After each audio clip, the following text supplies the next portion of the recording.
Magandang araw ho mga kaligalig, and for today's video ho tayo ay magro-roast ng chicken. Ayan ho, tunay ka ng pagiging nag-abroad, tunay ka din ka mananawa ng manok, 3 hanggang 4 na beses kang kakain ng manok ay sa isang linggo, hindi pwedeng mawala yan sa isang linggo ninyong lutuin.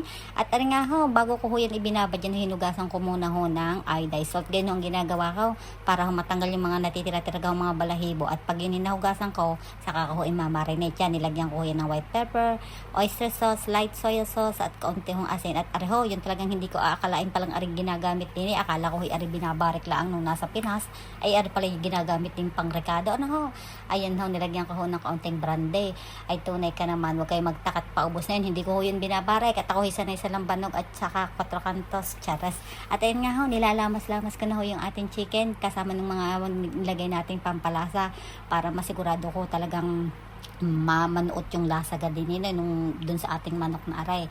At yan ho'y ating imamarinate ng 3-4 na oras bago nyo lutuin. Pero kung gusto nyo mas malasa, ay mas maigi ho yung inyong imarinate ng buong magdamag.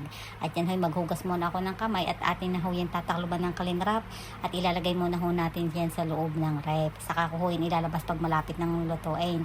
At yun nga ho, ng mga bandang alas 5 ako yung nag-umpisa ng magluto.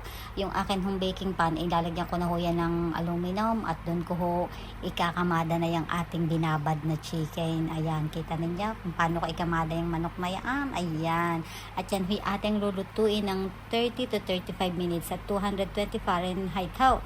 O depende ho yan sa kung gaano kalakain yung manok. I-check nyo lang ng i-check at baka may hematosta hindi na masarap yaon. At ayan nga ho, ang magiging itsura na yan kapag naluto na ho natin yan.